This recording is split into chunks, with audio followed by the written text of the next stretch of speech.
The realm believed their Alpha King had perished in the Northern Crusades, leaving behind nothing but a rusted crown. They were wrong. Monsters are rarely born. Rather, they are forged in chains. Soon, a single stolen melody from an ordinary girl would unearth the kingdom's darkest, most violent secret. The year was 1412, during the bitterest winter the barony of Ravenshire had seen in a century. The kingdom was in mourning, or so the Lord Regent demanded. King Dominic of House Wycliffe, the fierce and beloved sovereign, had supposedly perished on the battlefields of the High Reaches. In his absence, his cousin, Lord Regent Emeric Hastings, had seized the throne, plunging the realm into an era of terror, starvation, and paranoia. But history is written by the victors, and the truth is often buried in the dark. In this case, it was buried exactly 400 feet below the earth, in the inescapable lower dungeons of the Ravenshire citadel. Adeline suppressed a violent shiver as the heavy iron door slammed shut behind her, the echo reverberating through the cavernous, pitch-black corridor. She was 20 years old, a mere apothecary's assistant, whose only crime was harboring a wounded loyalist soldier in her cellar. For her treason, Emeric's inquisitors had beaten her, stripped her of her heavy winter cloak, and thrown her into the abyss, a specialized cell block reserved for the dead and the damned. "Enjoy the company, witch," Captain Reynard sneered through the small grated window of the heavy oak door, before plunging the corridor into darkness. The only light came from a single, sputtering torch mounted on the far wall of the stone hallway. Adeline crawled backward until her spine hit the freezing, damp stone of her cell. The air down here was unbreathable, a suffocating mixture of sulfur, rotting straw, and the distinct metallic tang of fresh blood.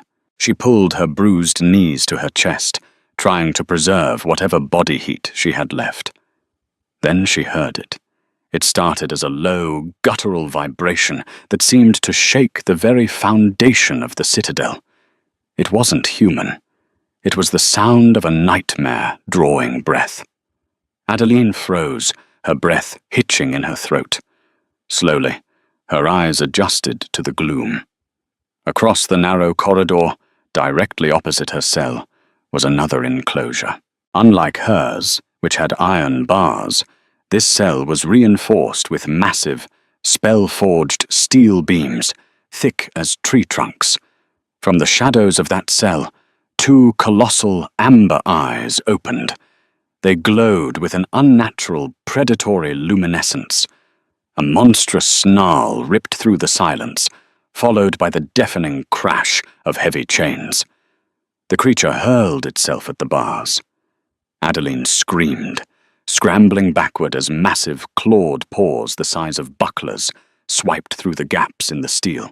The beast was gargantuan, easily 8 feet of rippling muscle, matted midnight black fur, and razor-sharp fangs. It was a wolf, but not a natural one. This was a lycanthrope of ancient, terrifying proportions. The creature thrashed against its restraints, foaming at the mouth, its roars echoing with a feral, mindless agony. Sparks flew as the massive chains binding its neck and wrists ground against the stone. Adeline clamped her hands over her ears, tears streaming down her dirt-streaked face. She was going to die down here.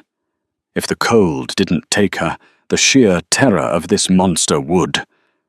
The beast slammed its head against the bars, an act of pure, self-destructive madness, desperately trying to break free. It was in pain, endless, agonizing pain. Panic threatened to consume her, but then a strange, desperate instinct took over. When Adeline was a child, frightened by the violent thunderstorms of the coastal regions, her mother would sing to her.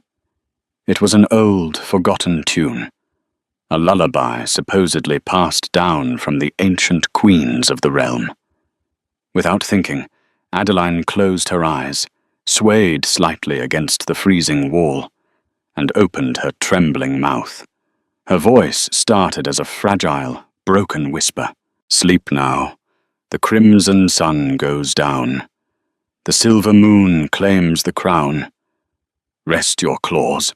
Lay down your dread. Let the stars weave your bed." The beast paused. A low growl rumbled in its chest, a warning. But Adeline didn't stop. She forced her voice to project, finding a steady, haunting melody that cut through the darkness of the dungeon. "Shadows fall, but do not weep. Even wolves must find their sleep." The transformation in the creature's demeanor was instantaneous and terrifyingly unnatural. The frantic thrashing ceased. The massive black wolf took a step back, the heavy chains dragging across the floor. Its ears, pinned back in aggression, slowly twitched forward. The glowing amber eyes blinked, the feral madness swirling within them momentarily breaking, replaced by a flicker of sheer, unadulterated confusion. Adeline opened her eyes. The wolf had lowered its massive head, pressing its wet, scarred snout as close to the bars as the chains would allow. It let out a pathetic, high-pitched whine, a sound so deeply sorrowful that it shattered Adeline's fear, replacing it with a profound, aching pity. She continued humming the melody, crawling slowly toward the bars of her own cell. The beast watched her every movement, its chest heaving. It didn't lunge. It didn't roar. It simply laid its massive body down on the cold stone floor, its eyes fixed on the fragile human girl who dared to sing in the dark. For the first time in years, the abyss was quiet. Adeline sang until her voice grew hoarse, and as the last note faded, the monstrous wolf closed its eyes, slipping into a troubled, exhausted slumber. For 5 days, Adeline and the beast existed in a delicate, silent truce. Once a day, the heavy iron door at the top of the stairs would open, and a bucket of stagnant water and a crust of mouldy bread would be kicked down the steps by Captain Reynard. He never came close. The guards were terrified of the lower levels. Adeline, starved and weakening, would break her bread in 2. She would toss the larger half across the corridor into the beast's cell. At first, the wolf ignored it, too consumed by the agonizing burns on its neck. But by the 3rd day, hunger won. It carefully ate the bread Adeline offered, never taking its golden eyes off her. She noticed things about the creature as the hours dragged on. It wasn't just a monster. It possessed a startling intelligence. When she shivered in the freezing drafts, the wolf would pace, agitated, eventually lying as close to her side of the bars as possible, as if trying to offer its radiant body heat across the corridor. But the most horrifying discovery came on the 4th day, when the torchlight hit the wolf's restraints just right. "They're silver," Adeline whispered, her eyes widening in horror. The heavy collars around the wolf's neck and wrists weren't iron. They were pure, unalloyed silver, heavily etched with intricate runic bindings. For a lycanthrope, silver was pure poison. It didn't just burn. It seared into the bone, causing a perpetual state of agonizing necrosis. Whoever had imprisoned this creature didn't just want it trapped. They wanted it to suffer eternally. Worse, the runes were designed to force the shift, locking the victim in their wolf form, trapping their human consciousness behind a wall of feral, blinding agony. "Who did this to you?" she murmured softly, pressing her hand against the cold iron bars. The wolf let out a low rumble, closing its eyes. It remembered the lullaby. It remembered her voice, but the silver fogged its mind, making the memories jagged and painful. The answer to Adeline's question came on the evening of the 6th day. The heavy oak door at the top of the stairs didn't just open, it was thrown wide. The heavy footfalls of multiple men echoed down the stone steps. Adeline scrambled to the back of her cell, hiding herself in the deep shadows. The wolf instantly stood, the hair on its spine bristling as a deafening, blood-curdling snarl ripped from its throat. Torches illuminated the corridor, banishing the darkness. 3 heavily armored guards flanked a tall aristocratic man draped in a lavish, fur-lined velvet cloak. It was Lord Regent Emeric Hastings. Emeric stepped forward, holding a perfumed handkerchief to his nose, his eyes fixed on the massive black wolf, with a mixture of disgust and sadistic triumph. "Still fighting, cousin?" Emeric sneered, his voice dripping with venom. Adeline stopped breathing. "Cousin?"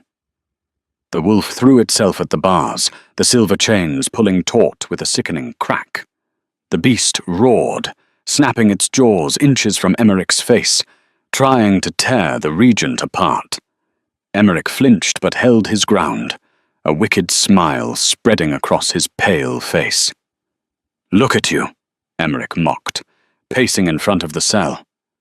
"The great Alpha King, the invincible beast of the north, reduced to a mindless, rabid dog in the bowels of your own castle. I must admit, the silver-laced wolfsbane in your wine was a stroke of genius on my part. The realm wept for you, Dominic. They held a beautiful funeral. I even shed a tear." Adeline's hands flew to her mouth to stifle a gasp. Her heart hammered against her ribs like a trapped bird. King Dominic. The king wasn't dead. He was the monster in the cage. The royal bloodline of Wycliffe carried the ancient lycanthrope gene, a closely guarded state secret known only to the highest echelons of the nobility. They were protectors, alphas bound by honor. But Emeric, a lesser cousin with no wolf blood, had coveted the crown. He couldn't just kill Dominic.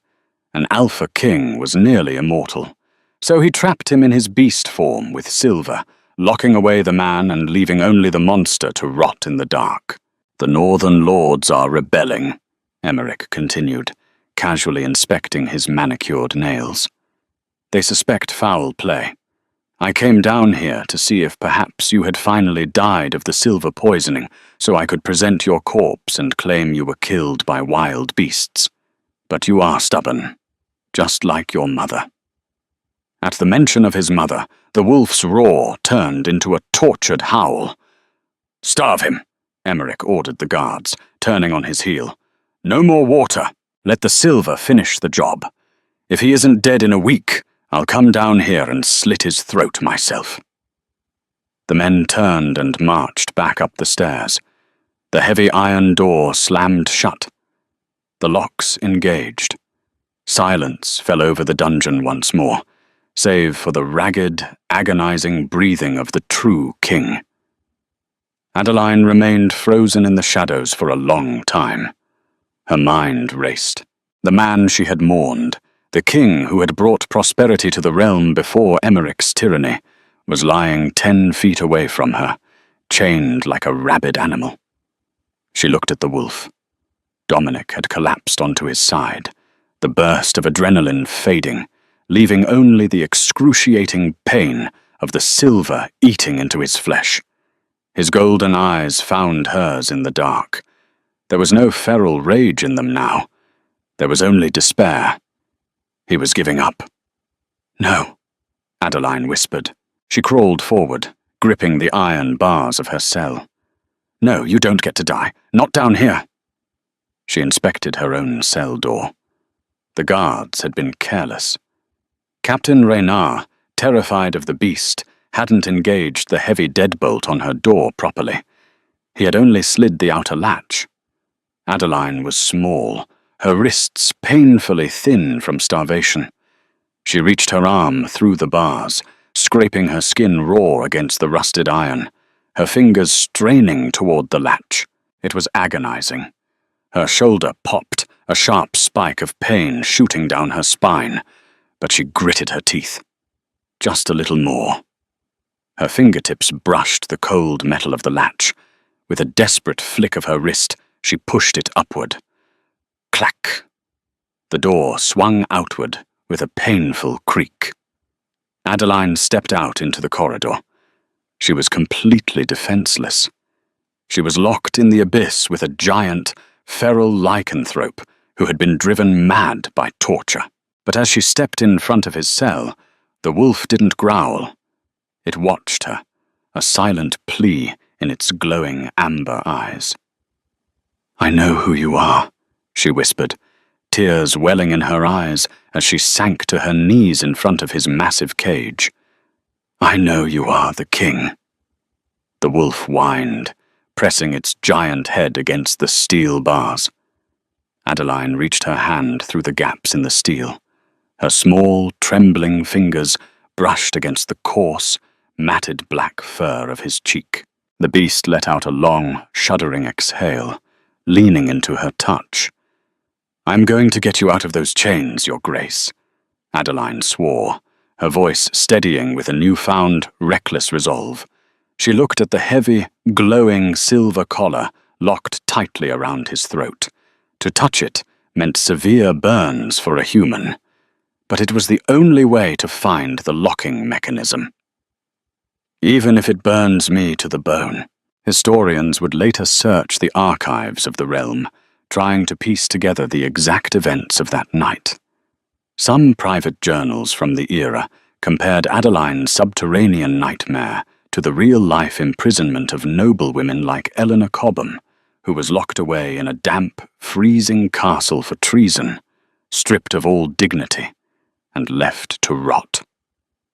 But Eleanor never had to face a monstrous lycanthrope, nor did she hold the fate of a kingdom in her bruised, starving hands. Adeline pushed her arm deeper through the steel bars of the Alpha King's cage. The rusted iron scraped the remaining skin from her bicep, drawing fresh blood. But she ignored the stinging pain.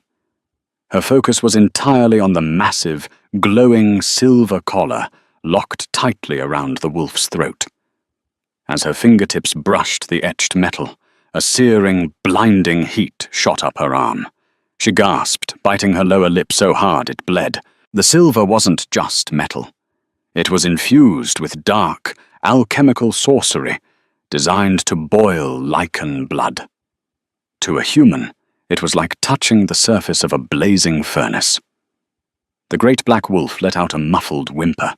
Seeing her wince, the beast tried to pull away, forcefully dragging his massive body backward to spare her the pain. Even lost to the feral madness, the king's protective instincts remained intact. He would rather burn for eternity than see this fragile apothecary's assistant hurt on his behalf. "No, stay still," Adeline commanded, her voice trembling but laced with an unyielding iron will. She reached into the pocket of her tattered apron and produced a thick, rusted iron nail she had pried from the floorboards of her own cell days ago. "I sang to you, Your Grace. Now you must trust me." The wolf locked his amber eyes onto hers. He stopped fighting the chains, lowering his massive snout to the freezing stone floor, exposing the heavy lock mechanism of the collar to her reach. Adeline began to hum the lullaby again, the haunting melody floating through the abyss. "Sleep now. The crimson sun goes down. The silver moon claims the crown." She jammed the rusted nail into the intricate keyhole of the collar. The heat radiating off the silver blistered her knuckles, turning her skin a terrifying shade of angry red. "Come on," she prayed to whatever gods still listened in the dark. "Come on!" With a violent, snapping twist of her wrist, she forced the final tumbler into place. A sharp, deafening crack echoed through the dungeon. The ancient runes etched into the silver flared with a blinding, violent violet light, and then the heavy collar split in two, falling heavily to the cobblestone floor. The reaction was instantaneous. A shock wave of pure, unleashed kinetic energy exploded outward, throwing Adeline backward into the opposite wall of the corridor. She hit the stone hard, her vision swimming with black spots. Inside the cage, the monstrous wolf threw its head back and unleashed a roar that shook the very foundations of the Ravenshire citadel. It wasn't a roar of pain, but of triumphant, earth-shattering liberation. The heavy silver shackles on the beast's wrists shattered into 1,000 useless fragments, unable to contain the sudden, explosive surge of the king's restored alpha aura. Adeline watched, paralyzed by awe and terror, as the horrific, bone-cracking process of the shift began. The thick midnight fur receded into the skin. Massive, inhuman limbs shortened and snapped violently into the anatomical proportions of a man. The beast writhed in the shadows, the magic of the curse fighting a losing battle against the sheer, indomitable willpower of the true king. When the agonizing sounds of breaking bone finally ceased, the heavy, ragged breathing of a human man filled the silence. Adeline pushed herself up onto her elbows. In the center of the cage, kneeling amidst the shattered silver, was King Dominic. He was entirely naked, his muscular physique heavily scarred from a lifetime of brutal warfare and the horrific burns of the silver chains. His hair was dark and wildly unkempt, falling over his shoulders, and his broad chest heaved as he sucked in his first breath of free air in months. Slowly, he lifted his head. His eyes were still that piercing, predatory amber, the irrefutable mark of the royal lichen bloodline. Dominic stood up, his towering 6'4" frame imposing even without his crown or armor. He approached the steel bars of his cage. With casual, terrifying ease, he gripped two of the thick steel beams. His muscles bulged, the lichen strength surging through his human form, and he ripped the iron bars apart like they were nothing more than brittle twigs. He stepped out of the cage, the undisputed apex predator of the realm, finally loose. Adeline shrank back against the wall, suddenly acutely aware of how small and vulnerable she was. But Dominic did not look at her with hunger or feral rage. He knelt before her, his massive, scarred hand reaching out to gently take her badly blistered, bleeding fingers. The contrast between his lethal, violent power and the infinite gentleness of his touch made Adeline's breath hitch. "You bled for a monster." Dominic's voice was a deep, gravelly rumble, unused and raw, yet vibrating with undeniable authority. "I bled for my king," Adeline whispered, looking directly into his glowing eyes. Dominic's jaw tightened. He lifted her injured hand, pressing his lips softly to her blistered knuckles. A sudden soothing warmth spread through her hand, the Alpha's accelerated healing properties bleeding into her skin through his touch. The blistering pain began to fade almost instantly. "You gave me back my mind," he swore quietly, his gaze locked on hers. "Now, I will give you back your world. Stay behind me." Footsteps thundered down the stone staircase. The explosive sound of the breaking silver had not gone unnoticed. The heavy oak door at the top of the stairs was thrown open, and Captain Reynard rushed in, accompanied by 4 heavily armed guards carrying crossbows. "What in the hells is happening down?" Reynard's voice died in his throat. He looked down the steps and saw the empty, broken cage. And then he saw the towering, naked man, standing protectively in front of the bruised apothecary girl. "Fire!" Reynard shrieked in absolute terror. "Shoot the beast!" Dominic didn't even flinch. As the crossbow bolts flew, the king moved with a blur of supernatural speed. He caught the first bolt mid-air, snapping the wooden shaft. In a heartbeat, he cleared the distance between the floor and the stairs. Adeline covered her eyes. She didn't want to see the violence. She only heard the wet, sickening crunch of bones, the brief, terrified screams of the guards, and the heavy thuds of bodies hitting the stone. It was over in less than 10 seconds. When Adeline opened her eyes, Dominic was walking back down the stairs, completely unbothered. He wore the thick winter cloak he had stripped from Captain Reynard's broken body, fastening it over his broad shoulders. He reached out his hand to Adeline. "Come, Adeline," King Dominic said, his amber eyes burning with a promise of absolute retribution. "We have a banquet to attend." The great hall of the Ravenshire citadel was a blinding spectacle of opulence and greed, and somehow, high above the starving city, Lord Regent Emeric Hastings was hosting a magnificent feast to celebrate the eve of his official coronation. The long oak tables groaned under the weight of roasted boar, exotic fruits, and rivers of imported crimson wine. It was a banquet that rivaled the documented extravagances of real-world historical monarchs, a sickening display of wealth while the peasantry froze to death outside the castle walls. Private letters from the era, recovered from the estates of lords like Arthur Wellesley, a loyalist who attended the feast under duress, described the atmosphere as tense and heavily guarded. Emeric knew he was a usurper, relying on heavily paid mercenary captains rather than the loyalty of the king's traditional guard. Emeric sat at the head of the high table, draped in ermine and gold, raising his jewel-encrusted goblet to the sycophantic lords and terrified ladies of the court. "To a new era," Emeric proclaimed, his voice echoing off the vaulted ceilings. "An era of peace, free from the barbaric, outdated bloodlines of the past." The courtiers raised their glasses, murmuring fearful agreements. But before anyone could drink, the massive 20-foot-tall oak doors of the great hall violently exploded inward. The heavy wood splintered, the iron hinges tearing free from the stone walls with a deafening crash. A collective scream ripped through the hall. Musicians dropped their lutes, and lords scrambled backward, knocking over chairs and spilling wine across the immaculate white tablecloths. Standing in the shattered entryway, flanked by the bitter winter wind howling through the corridors, was King Dominic.